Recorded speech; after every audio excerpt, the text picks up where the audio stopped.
Ladies and gentlemen, the next President of the United States, Ron DeSantis.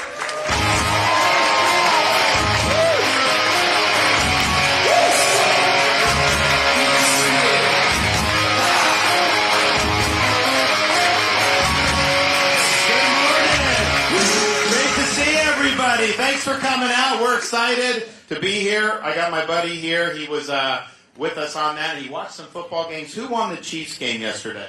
So he knows. All right, good go. Go see your mom, buddy.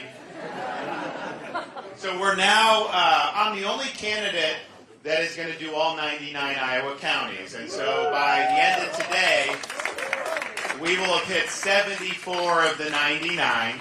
And our kids, Mason's 5, we got a 6 and 3-year-old daughters as well. They have been probably on more than half of them. So they've seen everything from a lot of farms. They've seen the Field of Dreams baseball stadium that they were able to go and play on in northeastern Iowa. They've had a great time. And look, you need to show up and earn the nomination. You have to show up and earn it. You're not entitled to it. You got to go, and everyone should do all 99 counties. That should just be the basic to do. So I'm doing it. I've never been handed anything in my life, so you can see me everywhere. We stand with the people in the state of Israel when they are under attack. We must, as Americans, unite to say that they have every right to defend themselves. In fact, they have a responsibility to not just defend themselves, but to use overwhelming force to wipe Hamas off the face of the earth. They're terrorists. What they are doing is barbaric. They are killing elderly. They are killing children. They are raping women and doing it in ways that a lot of the media doesn't want you to see because it is truly despicable. One of the things they've done is they've gone in and actually videotaped the murder of people, and then on the victim's phone, and then they upload the murder on the victim's social media account. So the family is thinking like someone just posted, and then you see that. Imagine what that does. So these are truly, truly evil people. What's going to be happening over the next days, weeks, and months is you're going to start seeing elites, you're going to start seeing media, you're going to start seeing maybe even the United Nations start to attack Israel. They're going to blame Israel for what happened just because Israel's defending themselves, and we cannot let that happen. We have to stand with them so that they do what they need to do to secure their country. You know, the thing about people like Hamas, they'll say, oh, well, they're being occupied. First of all, they're not being occupied in Gaza. Israel pulled out, 15, 20 years ago for that. They could have created a better life for themselves and tried to do anything. What did they do? They created terrorist infrastructure. They've been arming. Iran has been funding. This has been happening for years and years. And sometimes people say, well, they want a state. No, that's not what they want. They had an opportunity to have a state, the Arabs, in 1940 and the late 40s. Israel accepted a plan to partition. The Arabs rejected it, and they went to war against Israel. And they lost that war. Then they went to war in 1967. Israel preempted that. And Israel won that. Then they did a sneak attack on Yom Kippur in 1973. Israel won that. And then they've done a series of intifadas and terror attacks for many, many decades. They're not trying to get their own state. What they want to do is eradicate the Jewish state. They want to push the Jews to the sea and end the state of Israel. We're not going to let that happen. That is not right. They have every right to exist as a Jewish state. And I can tell you this, if you had to live in the Middle East, I wouldn't want to do that, but if you had to, the only place you would want to go was Israel. It's the only democracy in the Middle East. It's the only place that respects basic human rights. So they're a strong ally of ours. Yes, security-wise, we work very well together. But Israel's also the cradle of our own civilization with the Judeo-Christian values that this country was founded on. So we're going to be with them through thick and thin. We have to recognize that the Iranians are behind what is happening with this, and that's bad enough. Because if you look at Iran, since 1979 when the Ayatollah took over, they have wanted to kill as many Americans and kill as many as Jews as possible. Our Marines who got killed in 1983 at the Beirut barracks, Iran orchestrated and funded that attack. When I was serving in Iraq, I'm the only one running for president that's actually ever served this country in uniform. And we served in Iraq.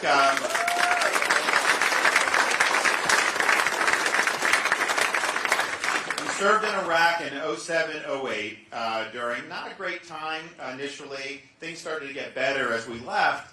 But at that time, there was a lot of focus on Al-Qaeda, and rightfully so. That's a Sunni Arab outfit. But what I noticed, and what didn't get as much coverage, most of the deaths and casualties that our troops were suffering were actually at the hands of Iranian-backed militant groups. This is in Iraq. They were killing us. Hundreds of service members, probably over 1,000, at the hands of the Iranians. And back at that time, our casualties really weren't from normal combat. What they were doing is they would set up bombs on the roadside, so we had convoys coming in, and they detonate in an up-armored Humvee. And most of those IEDs were very deadly. But what the Iranians were doing is they did way more powerful IEDs called EFPs. And I'll never forget, before we deployed in, they would show tactics of the enemy. And they showed videos of the IEDs. That's not a good sight, because you're thinking like you're just in a convoy, like if your number's called, your number's called. And it was bad sights, but they were like, well, that's actually not that bad. I'll never forget, like, you could probably survive that. Maybe not, but you could. Then they showed us the Iranian bombs, and they're like, if that hits you, good night. There's no way, and that's what's happened. And they killed so many people. And they've never been really held accountable for that. So you have both the Obama and Biden administration, instead of recognizing Iran as an enemy of this country, they flooded them with cash. They've relieved sanctions under Obama with the Iran deal, which was a total disaster. Biden comes in. He's letting them make money on oil. They're making a fortune on oil. What do they do with the money? Do they make life better for the Iranian people? No. They fund Hezbollah. They fund Hamas. They fund wars in Yemen. That's what they do, because this is their ideology. This is militant Islamic ideology that they're dedicated to. That's why they're going to do. They're going to keep doing it. And then Biden gives them $6 billion for the hostage. First of all, you don't negotiate with terrorists. When you give in like that for hostages, that green lights them to do more in the future. So it was a huge mistake. But giving them $6 billion, and people in the media saying, oh, well, that $6 billion can't be used for terrorism. It can only be used for food and all this stuff. Well, maybe so, but you know what? If you were going to spend other money on that stuff, then you switch that. You take Biden's $6 billion to plug that hole, and then you can free up other money for terrorism. So Iran is a problem. And our federal government and Biden, they need to stop coddling a country that wants to see our country dead and wants to see Israel dead.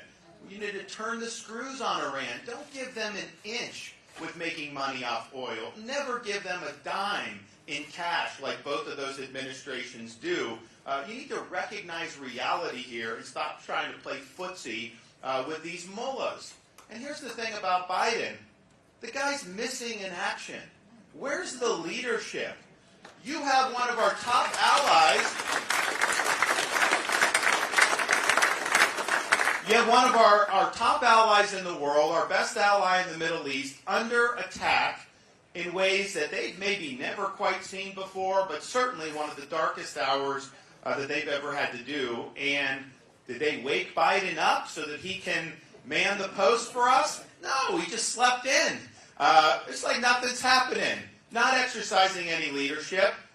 We now know that we have lost 9 Americans in the terrorist attacks, and we know that there are many more that potentially could be missing. Was Biden, at the post yesterday doing what? No, he was at a picnic at the White House. This is just pathetic. We don't need a president missing in action. We don't need any more presidents that are past their prime. We need presidents that are going to actually lead and actually do the job, particularly in these crisis situations.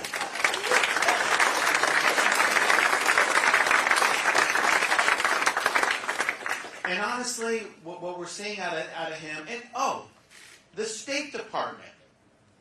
After the initial reports of barbaric attacks, they put out a statement in one of their consuls in Israel saying both sides need to stop the violence. And I'm thinking, and they had to take it down because they got hit on it. The Secretary of State just said he talked to Turkey and urged their support for a ceasefire here. So wait a minute. Israel's supposed to absorb terrorist attacks, killing the equivalent of Israelis that have been killed already. It'd be the equivalent of there being 30,000 Americans killed in a terrorist attack. So this is a huge, huge blow to them. What, they're just supposed to just sit on their hands and not do anything? So this is nuts, but this is part of the reason why our country is in such dire shape, because the leadership is just horrendous. And you look militarily, our country's struggling. Economy, we're in a decline. Culturally, we're in a decline. I mean, we can't even agree as a country that men can't get pregnant. I mean, how did we get in this position? So we've got a lot of work to do. But here's the thing. I'm running for president because I don't think the decline of our country is inevitable. I think the decline is a choice. It's a choice that we as Americans have the power to make over the next less than 100 days into Iowa, throughout the nomination process and next year's general election. I'm not going to sit there and accept managed decline for this country. That is waving the white flag of surrender, and that is something that I refuse to do. So we're going to reverse this country's decline. We're going to usher in an American revival, and we will give this country a new birth of freedom so that we can succeed again. And I think about, I can sit there and say this, that, and the other thing. People always say, I'm going to, slogans and this. Very few people actually follow through with what they've done in Florida. The one thing you know about me, there wasn't a single thing I said I would do that I didn't actually follow through and accomplish. Because ultimately, leadership, it's not about creating drama. It's not about a state of chaos. It's not about entertainment. It's about producing results. And that's how you're judged. That's the only way we're going to turn the country around, is if we produce the results that we all know that we need. We were out in California a week and a half ago for the debate at the Reagan Library. And, by the way, we did that debate. November 30th, I'm doing a debate with the governor of California on Fox News. So that's a debate we need to have. Because if you think about it, California is probably 4 or 5 years ahead of where Biden is in terms of going in a leftist direction. A second Biden term, or Harris, or Newsom, or whoever they throw out, would basically mimic what California has done. And all that will do is facilitate an even quicker decline of our country. Whereas the state of Florida and Iowa, with what you guys have been able to do, that represents a model for American revival and a way to stop the decline and get us on a better path. So that debate needs to happen, and we are going to do it. But we were out there, and I started reflecting on President Reagan and some of the great things he did, what he stood for. And I read his farewell address to the nation where he reflected on the successes of the administration. And I thought to myself, that is a good way to think about what we need to do for our country. So I run, and first of all, we need to nominate a candidate that can serve 2 terms. A lame duck president is not going to get it done. You just can't.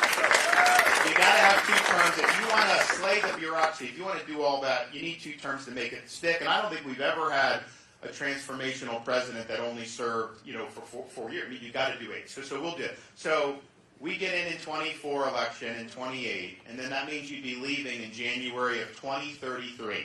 Hopefully being able to hand off the reins to a worthy successor, but I'll be called upon to reflect upon the administration and bid adieu. So what am I going to be able to say to you after serving 8 years as your president? I'm going to be able to say a few things. One, we're going to be able to say that we restored the American dream in this country, that you can get ahead. When you're working hard, you're not going to be bludgeoned with high inflation, high interest rates. You'll be able to afford groceries, a home, a new car, all the things that we used to take for granted for people that are working hard, doing everything right, raising families.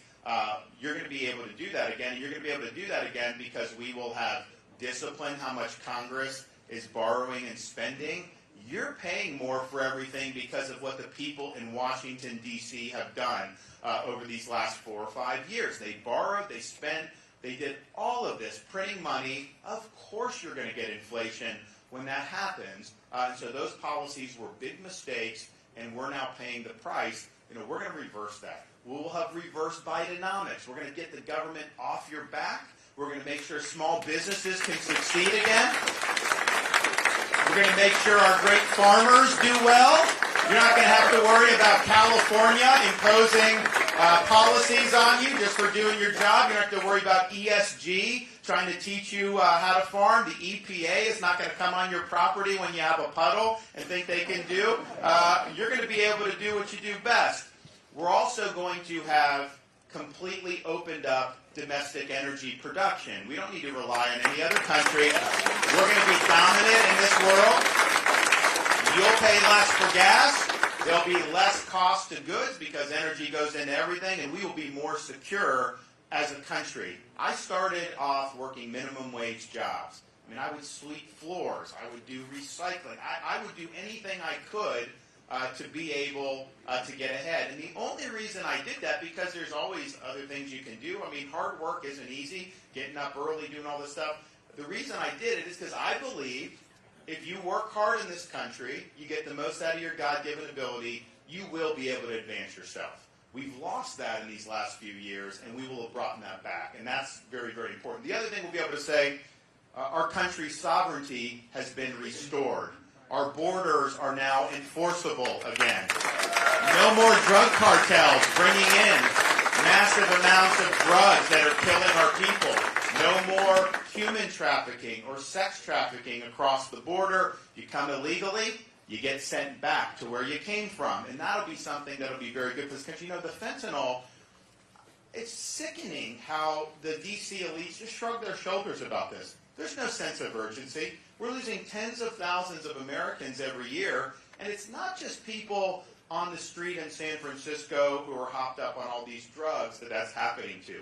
What they're doing now is you can have just a normal college student struggling to get through exams. They think they're taking a pill to help them stay up, and it's laced with fentanyl, and they could die right on the spot. We had a case in Florida where a family rented an Airbnb. 18-month-old baby is crawling on the carpet. There had been fentanyl residue somehow left over from the previous tenants, and the baby came into contact with that, and the baby died. What does that do to that family to say, you have a baby crawling on the carpet and you could die from that?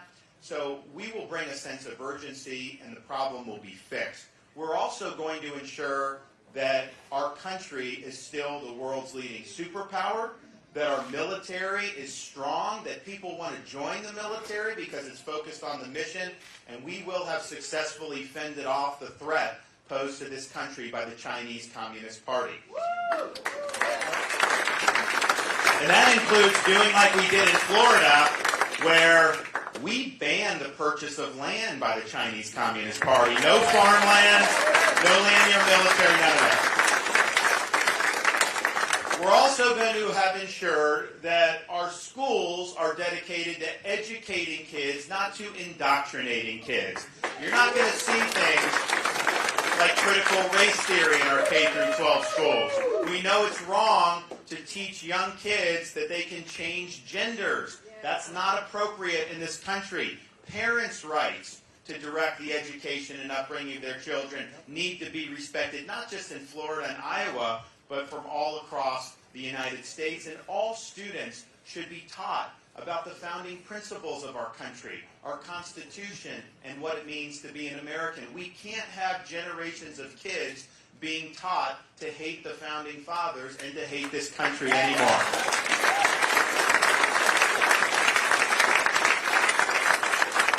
And honestly, I think of that because I look at what's happening now, and you have people that are out there protesting and celebrating in favor of Hamas. Now look, I'm as pro-Israel as they come. We've got a great relationship in Florida. I worked with them as a U.S. Congressman. So that's just my view. I think probably most of you are favorable to Israel. But you don't have to be. You can be negative. That's fine. But even if you don't like Israel, what would prompt you to go out and celebrate the raping of women, the execution of elderly, the execution of children. You know, there's some serious, serious problems in this country when you see it. And I think at the southern border, what's happened, yes, we focus on drug overdose and all that, because that's the immediate carnage that we're seeing for deaths.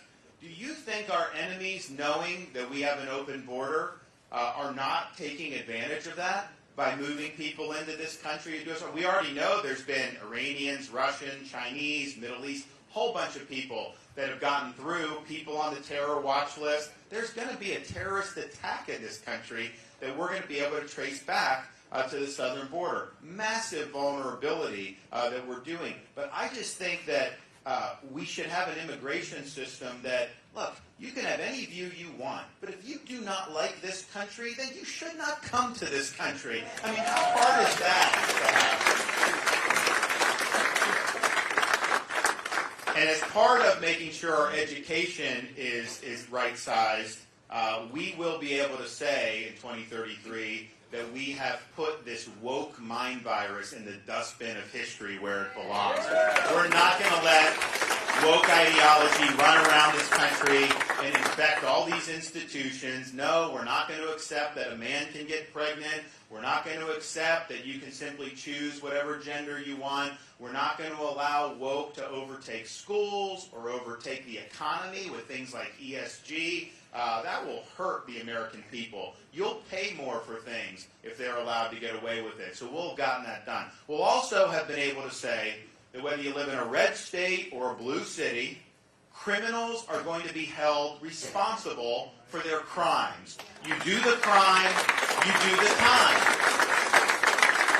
And we're not going to allow prosecutors to pick and choose which laws they enforce. We're not going to allow liberal judges to just put people back on the street. Every American family will have the right to raise their kids in peace and security. And that goes for these big cities, too. Look, I'm not necessarily a big city guy. Obviously, most of you in Iowa probably feel the same. There's some negatives with being in a very urban area. I like having a little more space, whatever. But I also understand as a country, we can't succeed if every urban area is in a state of decay, in which kids have no chance to succeed, and people are getting mugged just by walking down the street. So we will have fixed that, and we will have restored the rule of law in this country. We'll also be able to say that we will have restored the U.S. Constitution to its central role in American life. And that means a limited government that works alongside us, not an unaccountable bureaucracy that's weaponized against us. We will have brought justice and accountability to agencies who hurt this country during COVID with lockdowns and mandates and restrictions. We will have cleaned out agencies like the CDC, the NIH, and the FDA for what they've done. We will have ended the weaponization of agencies like the IRS, the FBI, and the Department of Justice. We will have a single standard of justice in this country, and constitutional government will be restored. And there'll be more that we can do. But if we can say that we did all those things after serving 2 terms as president, then we will absolutely be able to say that, like Reagan said, America is still a shining city on a hill. We will have left her stronger and freer. And that's important because as we stand here today, we are in jeopardy of being the first generation of Americans to leave to our kids and grandkids an America less prosperous and less free than the one we inherited. And that is unacceptable. I have a 6'5" and a 3-year-old. You saw the 5-year-old. We have the 6 and the 3 that are on the bus. Hopefully they'll come out here at the end. But that's really what it's all about. And we can turn it around. I'm optimistic because I understand the American people. They know we need a new direction. They know that there's a better path. How do you know? How can you trust me to do it? You can trust me to do it because I'm the only guy that's actually consistently done it. I ran for governor saying I would do all these things, and we went about the people's business, and we got every single one of them done. We created a string of successes in our state that Republicans have been dreaming about for decades. We cut taxes more in record amounts. We've run big budget surpluses. We actually paid down almost 25% of our state's total debt that hadn't occurred since the inception of the state of Florida back in the 1840s. We banned sanctuary cities. We sent illegal aliens to the southern, or we sent Florida people to combat illegal aliens at the southern border in Texas, and we even helped transport illegal aliens to places like Martha's Vineyard, and you've seen that. We've expanded Second Amendment rights by enacting policies like constitutional carry. We stood for the right to life by enacting the heartbeat bill like you did in Iowa. And don't let anyone tell you that's a terrible thing. We enacted universal school choice in the state of Florida. Every single parent can send a kid to the school of their choice. We eliminated ideology from the schools, CRT, gender ideology, you name it. Yes, it's important. We enacted a Parents' Bill of Rights to say parents have the right to direct the education and upbringing of their kid. We enacted policies for medical freedom. You in Florida will never have to choose between a COVID jab and your job. That is your choice. That is not something they can force on you, either the government or the corporation. We stood for our men and women in law enforcement. We didn't defund the police. We funded and gave bonuses. We cracked down on rioting in the state of Florida. You didn't see me sit on my hands when the BLM riots were happening. We immediately called out the National Guard. We let everyone know we are not going to let Florida cities burn to the ground. And you know what? Florida cities did not burn to the ground because we stood up and did our job. And as a result of everything, and we just enacted, that just went into effect October 1st, the death penalty for pedophiles in the state of Florida. As a result, our crime rate is at a 50-year low. We also, as I mentioned, banned the CCP from purchasing land in the state of Florida. We've eliminated things like DEI from our public universities, which needs to happen. Yeah, there you go. It's important.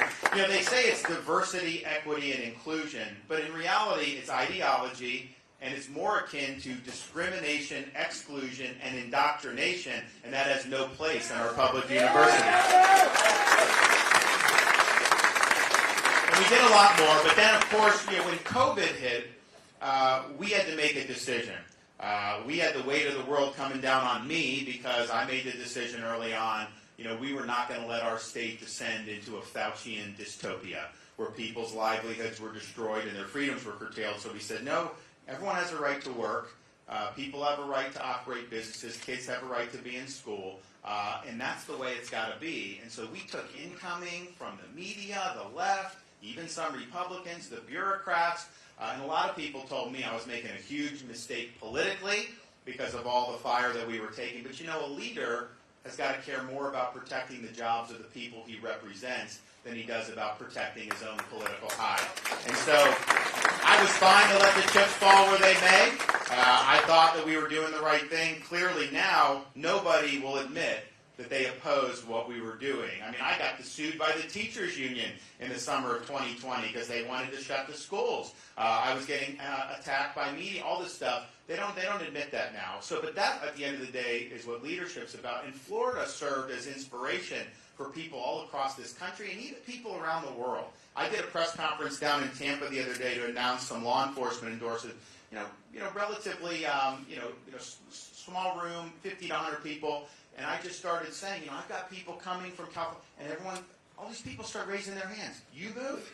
Michigan, California, Wisconsin, whatever, coming down just since COVID. So we played a very vital role, and that was all about the leadership that we were able to do.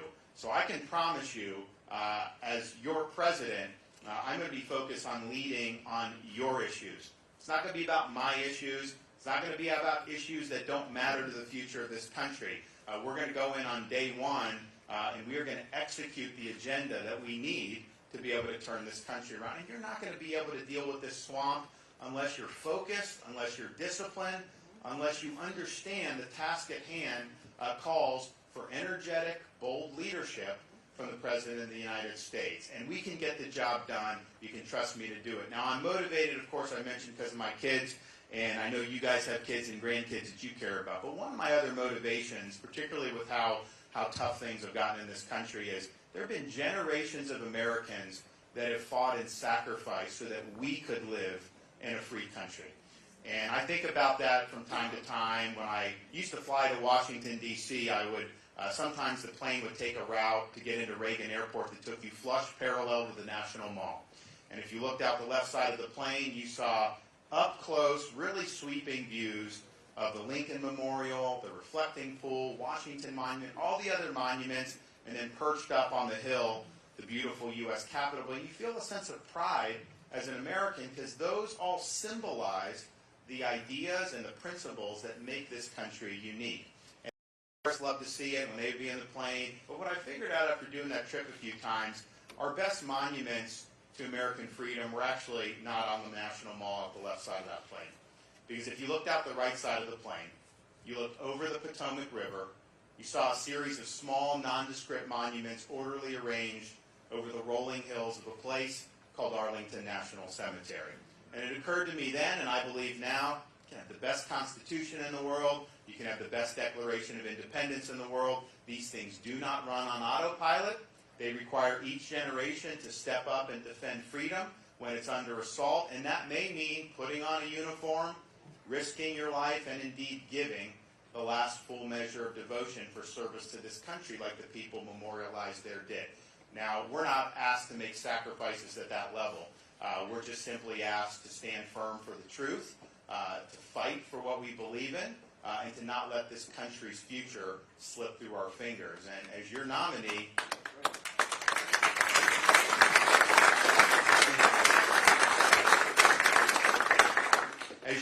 so I'm asking for your support at the Iowa caucus in the middle of January.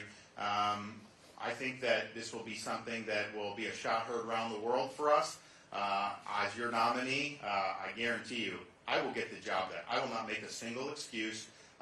We understand how to handle elections. Nevada, Wisconsin, however the states do, I'm going to have organizations in there. We're going to get it done. What I don't want to see is us lose in 24 and then make excuses about it. The only thing that matters is who's going to have their left hand on the Bible, right hand in the air on January 20th, 2025. If you nominate me, I'll ensure that I'm the guy to do that. The other thing that I can guarantee as a leader, I'll be someone you can be proud of. We're going to lead with strong values. We're going to lead with purpose and conviction. And then finally, as your president, I will work hard for 8 years. And I promise I will not let you down. God bless you all. Thank you. We had the kids. I got my wife coming up here. All right, and we got the little ones. Okay. All right, wave, Madison.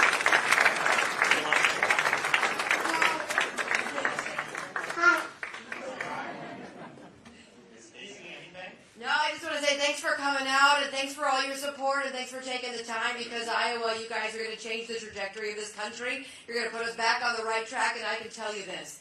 When this guy to my left says he's going to do something, he will absolutely do it, no questions asked.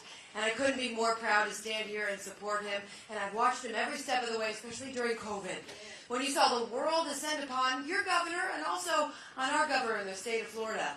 And I'll tell you what, I remember being up late at night, watching him. He's scrolling and he's reading studies coming out of the United Kingdom and Sweden and Israel and really informing himself about what was happening. And then he stood up for the rights, liberties, livelihoods, and happiness of the people of his state. And when people were attacking him, he never backed down for an inch. And that is the kind of guy that you're going to get as the next president of the United States. We're so proud. All righty. Anyone got some questions? We got something. Yes, sir. No more blank checks. We got to look out for our own interest. I mean, I think that we're in a situation where our biggest national security threat is our own open border. We have China that we've got to contend with, and Biden has not articulated, what the end game is there. And my fear on that is they're going to keep doing. They've already said this could be 5 or 6 more years. You can end up with $500 billion with no real difference with the facts on the ground. I think it's been terrible leadership by Joe Biden. Yes, ma'am. Governor DeSantis, I would wish you would sign my book. I got it, and in 3 days I read it twice. Oh, good. For America. Okay, that's The Courage to Be Free, Florida's Blueprint for American Revival. So that book came out, I think, at the beginning of March, and it went to #1 on the New York Times bestseller. I can tell you this, the New York Times was not happy to put me as #1. But I will sign your book if you bring it up, for sure. Yes? I got two questions. So, do you have any plans of controlling the ATF? And do you have any plans of going after the people that up to the FC back? So on the ATF, the ATF is out of control. What they're doing with the pistol brace rule is unconstitutional. What they did under the Trump administration with bump stock was unconstitutional. And it's not limited to Second Amendment. An agency cannot legislate. Congress legislates. And so we're going to rein that in. That's making a huge number of gun owners felons, which is just a joke. And then in terms of, he asked about Epstein, I don't know why they didn't make all that stuff public. You have a right to know what happened with all of that, and we will declassify or put out whatever we can on that, absolutely. Governor, this will be the last question. Yes, ma'am. How do you plan to drain the swamp? So how do you drain the swamp? So I think a couple things. One, you just have to know going in there, you're not going to win these people over. They've accumulated power over the years such that it doesn't even matter who gets elected now. They impose their will on the American people. That is not what the Founding Fathers intended. That is not what our Constitution says. But you can't just go up there and expect that they're going to fall, because they're not going to give up that power willingly. So you got to go in on day one. You got to have a couple things. One, we're going to have all executive orders ready to go on day one. We're going to have all the legislation working with the relevant congressmen and senators ready to go, because you really have 100, 150 days to really strike while the iron's hot when a new president comes in. So we're going to have that. Then we're going to have thousands of appointees ready to go January of 2025, because what happens is if you don't fill those positions, the bureaucrats take over, and they're going to do it. We're going to do things like classify any bureaucrat that's involved in policy as a separate schedule, so they don't have the civil service, so you can fire them at will. And we're going to fire people. We're going to do that. You need to. We're going to reduce the footprint of all the D.C. agencies by 50%. So every cabinet secretary is going to be ordered reduce the number of bureaucrats that are in the D.C. area by 50%. We are going to move some agencies to other parts of the country. You guys want an agency in Iowa, just let us know. Maybe we can do. Actually, a lot of people may not want it. We're going to do that. We're going to make sure that that bureaucrats have to actually show up in person and work again, because they don't even show up in person a lot of times. Some of these guys, they get cost of living adjustments for D.C., but then they live in like other parts of the country, which are a lot cheaper, so you're subsidizing that, and that's not that. So there's all these different levers that you got to pull. We're going to aggressively assert Article 2 power, because, yes, I don't like a lot of what the bureaucrats have done. And some of that is going to take swift. For example, with me, we're going to have a new FBI director on day one. I mean, that's just the reality. It's, I think Ray has failed. I know Donald Trump, when he was asked about that, said the jury is still out on Chris Wray. The jury's not still out on me. He needs to go, and we need a strong director to be able to clean up, because that agency has really, really lost its way. We'll clean out the Department of Justice. You're going to need to have an attorney general that's got backbone, because you go in there, you start making the changes that need to be made, you are going to get pilloried by the media. You're going to get pilloried by the bureaucrats. I mean, it is going to be really, really difficult. Not everyone has the fortitude to do that. Some people want to go in. Naturally, human, you want to be liked, right? I mean, you go in. But D.C., if they like you as a Republican or as a conservative, then that means you're not effective. That means you're not actually changing things. So you just got to be prepared for that. There's going to be blowback. So I don't like the policies. I don't like how they do things like, this WOTUS rule that was affecting a lot of the farmers here, where you could have a puddle on your property, and the EPA can come in and regulate you. I mean, give me a break. So I don't like a lot of that. But it goes even beyond that. It's a question about who governs society. Our founding fathers said, "We the people govern." under a constitution. They created 3 branches of government, not 4 branches of government, and yet we now have this 4th branch that's come that exercises power without our consent. So we need to reconstitutionalize the federal government. And you know what we also need to do if you really want to make it a government of, by, and for the people? We need term limits for members of Congress. We need a balanced budget amendment to the Constitution. I think we can actually get it done, not through Congress, but through Article 5 with the states proposing the amendments like the Founding Fathers intended. Florida's already done it. A number of states have done it. I think you could do it. And that's the thing. You see how Congress spends money. We could all sit in this room and come out and figure out a way to do a better job spending money that's more responsible. The problem is 2, 4, 6 years later, new people get elected, they undo it. And then they start going back to the old way. So that's why I think you need a balanced budget requirement to force them to make choices. It's going to be hard for them to justify sending your tax dollars to do transgender ideology in Bangladesh, which is what they are doing with things like that. It's nuts how they can do it. You know, I think about in Florida, we've paid down almost 25% of our state's debt. I've vetoed billions of dollars worth of excessive, wasteful spending.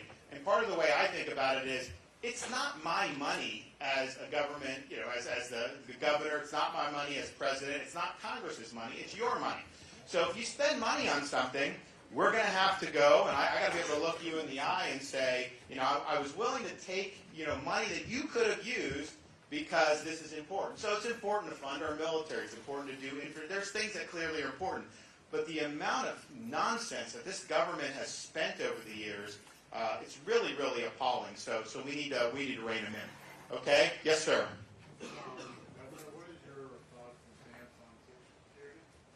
We want to make sure that all of our seniors get Social Security. Whatever they were promised is what they should get.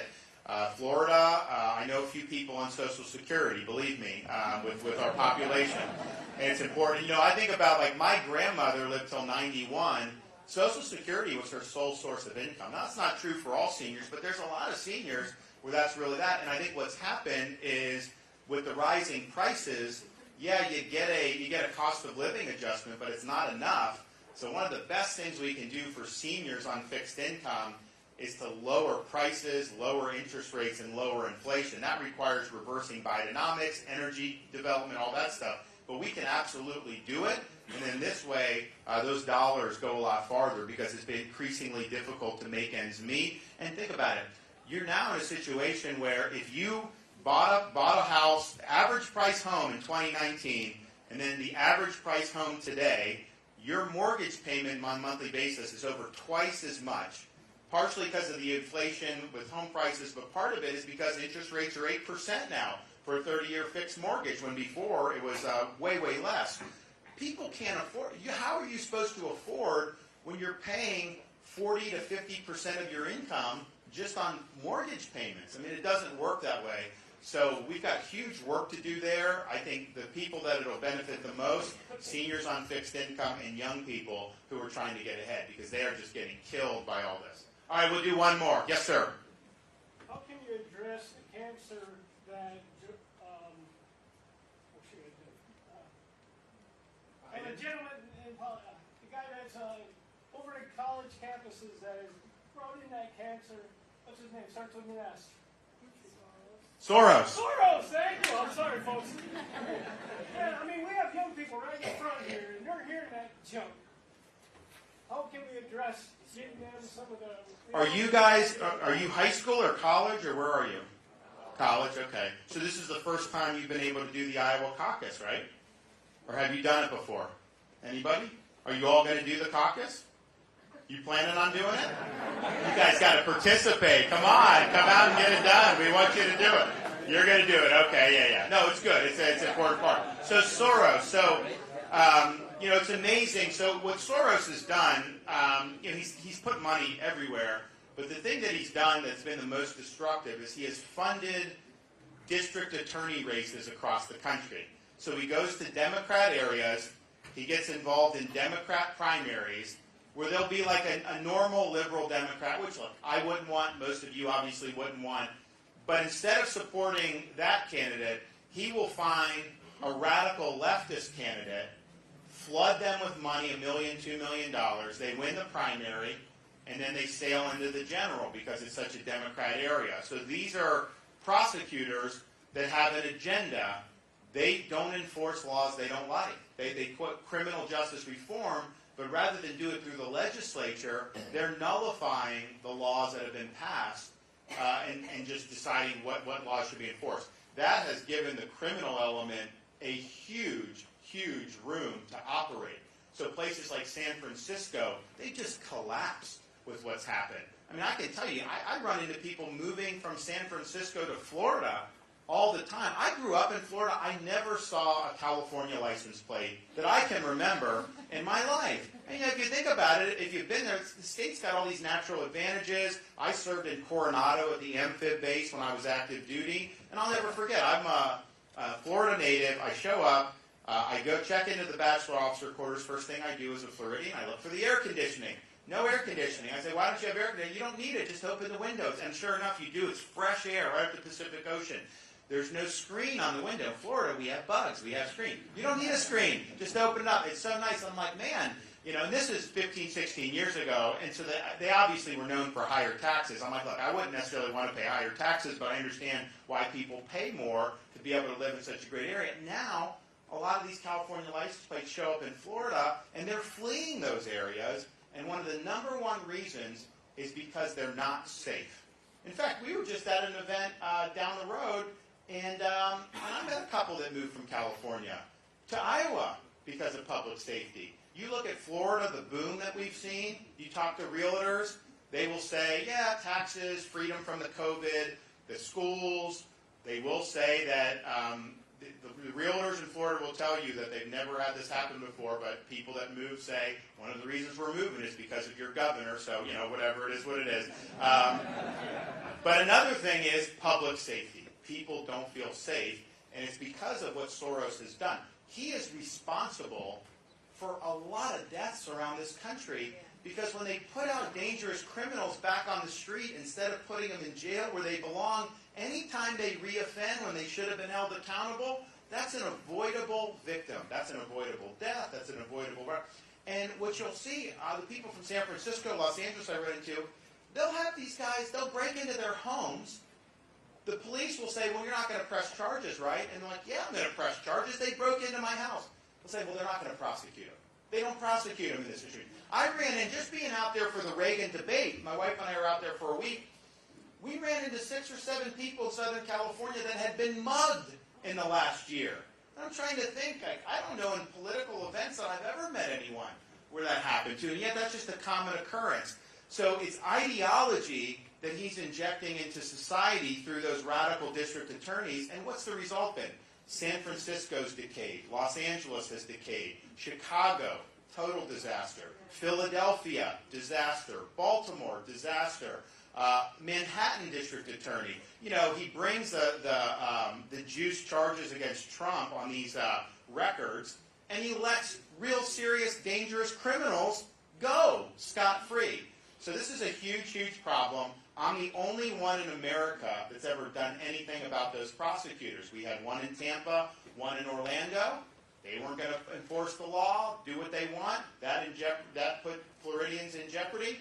So I removed both of them from their posts. They are gone. And I can tell you this. The more recent one was August from Orlando. We saved lives by doing that. Because that prosecutor was putting out dangerous people back on the street. It ended up, we had 2 police officers shot in the face by a guy that she kept releasing. And so we saved lives by doing that. So I think that is one way you fight back. Now, in the colleges and the universities, look, Republicans for too long have complained about it, but they don't actually do anything about it. In Florida, we've done something about it. So now in Florida, all tenured professors must undergo review every 5 years and can be let go for poor performance. And as president, I am going to get rid of this accreditation cartel, because what happens is they need to get accredited. Well, these accreditors want you to do certain things that make you, liberal activist university. We're going to flip that. We're going to have different accreditors that are going to be available. So Iowa universities can go there, Florida universities can go there. We need to return universities to their proper mission. It's supposed to be searching for truth. It's supposed to be preparing our kids and students to be citizens of this republic. It is not to impose ideology on the students. And so we've taken action in Florida. I've got a liberal arts college called New College in Sarasota. And it's supposed to be Florida's top honors college. But in reality, it had low enrollment, low performance, and it had devolved into like a Marxist commune, like left of the left, just nuts. And I'm like, okay, well, Florida taxpayers are funding this. So some in the legislature tried to just end the school. They didn't have enough votes for that. So I was like, all right, well, we got to do something about it. So I appointed 7 conservatives to the board of trustees. They fired the president, hired a conservative president. They eliminated critical race theory and DEI. They abolished the gender studies department, and they reframed the college as being not a leftist Marxist college, but the nation's top publicly funded classical liberal arts college, similar to Hillsdale College in Michigan. So now you have something where we're really focusing on education as it's supposed to be. I've got Florida, in-state tuition for us is $6,400. I have not allowed them to raise tuition since I've been governor. Out-of-state tuition is $16,000 a year. So I've got parents all across the country see the changes at New College, and they're like, man, $16,000 out-of-state. So we're flooded with applications. They've started to churn over the faculty. They're attracting really good faculty. Some of the old guard is leaving. The media is like, oh, these 5 faculty are leaving. It's a brain drain from New College because of the governor's reforms. Let me tell you something, folks.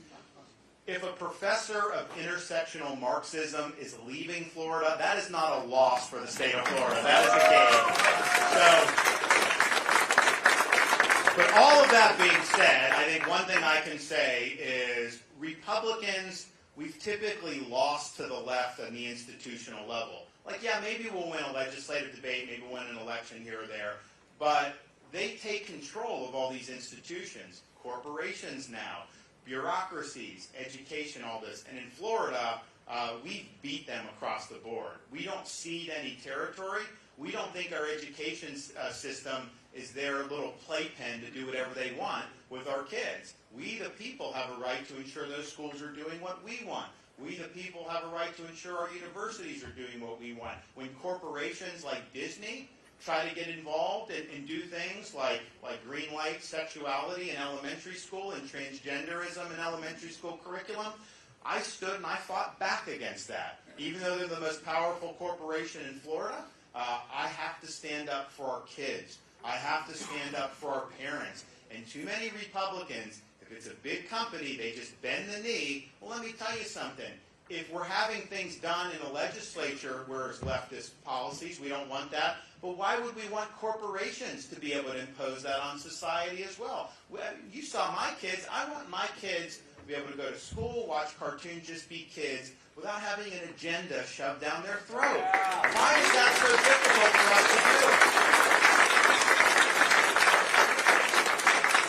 So I just want to say thanks for coming out. We will have done, within a few weeks, we will have done 98 of the 99 counties. I'm going to save that last 99 until we get a little closer to caucus so that we get some fanfare for it, but I am the only one that's going to do all 99 counties, and I appreciate the role that you're playing. I'm asking for your support. We have got to get this done in 2024. We're not getting a mulligan on this election. The time for excuses is over. We've seen Republicans fail in 18, 20, 22. These elections, we should have won most of these races, and we didn't. I'll tell you, the place where we had a big red wave in 22 was Florida. We won across the board, governor, legislator, Congress, school board, county commission, you name it. A rising tide lifts all boats. That's what I'll do as the nominee. And I think the public, they don't want Biden anymore. They know we're going in the wrong direction, but I don't think they want to relitigate all the issues from the past as well. I think they want fresh new leadership. I think they want somebody that can lead for 2 terms and somebody that's going to focus on their issues, not other issues. And I'm the guy to get that done. So Let's bring this country back, guys. God bless you. Thank you.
I know. I want to say that.